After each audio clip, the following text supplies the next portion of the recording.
Las matanzas masivas de judíos en la Segunda Guerra Mundial han sido retratadas con crudo realismo en series televisivas como Holocausto y en numerosas cintas para el cine. La más conocida y premiada de todas ellas probablemente sea La lista de Schindler, donde se muestran escenas muy duras de asesinatos indiscriminados y terribles, de centenares de reos camino del cadalso en un silencio atronador. Muchos espectadores, cuando contemplan estas escenas de pasividad letal, se preguntan: ¿cómo es posible que los prisioneros no hicieran nada cuando los llevaban a una muerte segura? ¿Por qué no intentaban arrebatar el arma de sus guardianes, abalanzarse sobre ellos?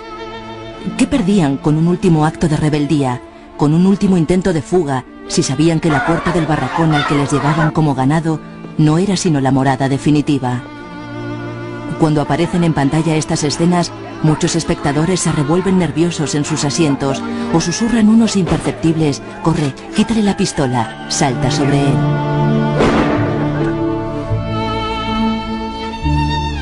¿Cómo explica la psicología esta pasividad ante un destino atroz como la muerte? O sin llegar a extremos tan dramáticos, ¿por qué tanta gente asume sin ningún tipo de rebelión su propia destrucción física o psicológica, sin poner nada de su parte? Una teoría psicológica que podría ayudarnos a encontrar explicación a estos hechos es la del desamparo aprendido o indefensión aprendida. Con este nombre, Martin Seligman y sus colegas definieron un curioso fenómeno que observaron en un experimento de los años 70. Durante unos días, Seligman se encargó de suministrar descargas eléctricas a 2 perros colgados en unos arneses en su laboratorio. Las descargas eran idénticas para los 2 perros, pero uno de ellos podía evitarlas pulsando con su hocico una palanca. El otro no disponía de este mecanismo, de modo que recibía la electricidad hasta que el otro perro pulsaba el botón. Tras una serie de ensayos para que el primer perro aprendiera a evitar las descargas y el segundo se resignara a sufrirlas sin poder hacer nada, pasaron a los animales a otras jaulas que tenían 2 compartimentos, uno electrificado y el otro sin electrificar. Si el perro quería evitar las descargas, simplemente tenía que saltar al compartimento que no tenía electricidad. El perro, que en la primera parte del experimento podía frenar las descargas con su hocico, lo hacía perfectamente, sin problemas. El otro perro, que había aprendido a que hiciera lo que hiciera, no podía evitar unas descargas que se producían sin regularidad y sin explicación alguna. Al final acababa aceptando la electricidad de forma resignada, de forma pasiva. Había aprendido a estar indefenso. Pronto Seligman y otros psicólogos trasladaron este fenómeno a la realidad humana y comprobaron que en muchas ocasiones las personas también caen a veces en un estado de indefensión aprendida, resultado de una serie de experiencias desagradables ante las que ninguna de las medidas que se toman surte efecto. Se trata de situaciones frustrantes que, para mayor desesperación de las víctimas, aparecen sin razón que las justifique y sin una regularidad que las haga previsibles. ¿Por qué me pega? Y él dijo: la razón por la que te pego es porque me has preguntado que por qué te pego. Sé lo que estás sufriendo, Helen. Eso no importa. Ya lo he aceptado. ¿Aceptado?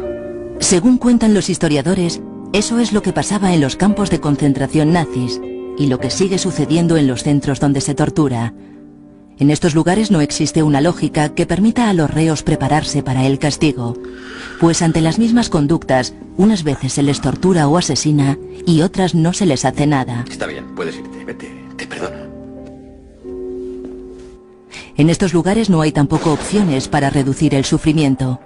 Así, pasado un tiempo, estas personas aprenden que no pueden hacer nada para defenderse.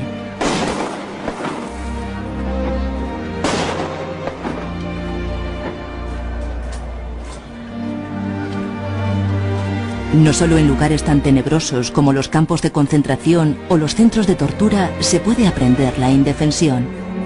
En el día a día, en las relaciones laborales o familiares, hay personas que tras muchos intentos fallidos por salir adelante han caído en una profunda indefensión. En estos casos no basta con que los espectadores de la película de nuestra vida nos digan: ánimo, actúa, cambia.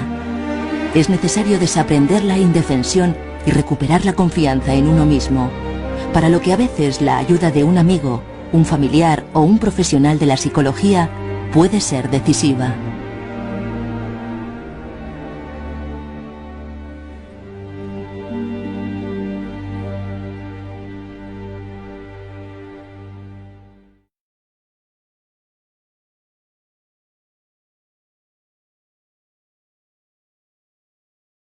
Biggest fear for an adolescent is written all the way throughout this text. The biggest fear of an adolescent, Jesse? Not fitting in. Is not fitting in. You talked about acceptance. Now to understand how this happens and how this looks and what this feels like, I'm going to have you do an activity. This is an on-your-own activity, and just this is not to tax you. These are easy things. This is just to kind of get you feeling what we're going to go over. So everybody, if you would, take out a short piece of paper.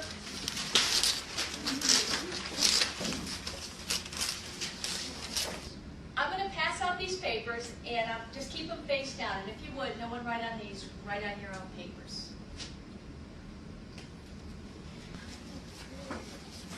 Keep them face down.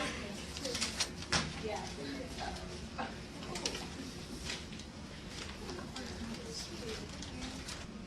Everybody have one? If you would, just do them one at a time, and I will tell you when to do them. Everybody turn it over. Just do your own work. And this isn't meant to be hard.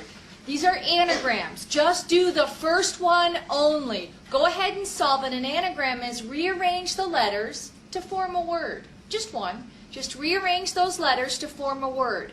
When you're done, I need to see your hand raised.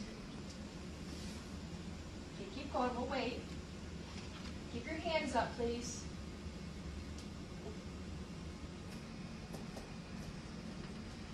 Just do number one. Don't go on.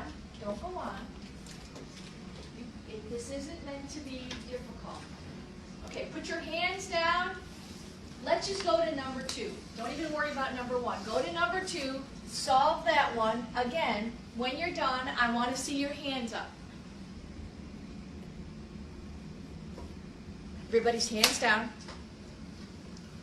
We're going to go ahead and do number three. For number three, rearrange the letters, and as soon as you do, go ahead and put your hand up.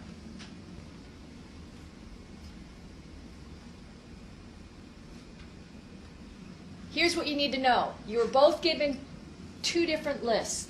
This side of the room was given these three words. And left side of the room, here you go. They were given bat. What would the word be?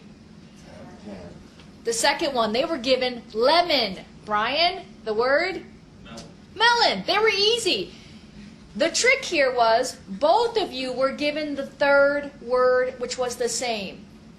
The third word was cinerama, which was American. Your first two words on this side of my classroom were not solvable. They were impossible tasks. I'm sorry. I know, but here's what we did this for. I was able to induce something called learned helplessness in the left side of the room very easily within about 5 minutes. I want you to think about what happened to you, this left side of the room, when you saw the right side of the room raising their hands because they already had the task done. What happened to you during that time? Jory? I felt stupid. You felt stupid? Okay. I felt rushed. Felt rushed? Joelle? I was even more confused. You were even more confused because they all got it and you were still struggling. Chelsea? Frustrated. Frustrated. What happened by the time you got to the third word? Because I'm here to tell you, this side of the room is not significantly more intelligent than this side of the room. That was a random assignment. So what happened to show the differences? Why did you have more of a difficult time with the third word, which was the exact same word? Brian? My confidence was shot. What you experienced was a term called learned helplessness.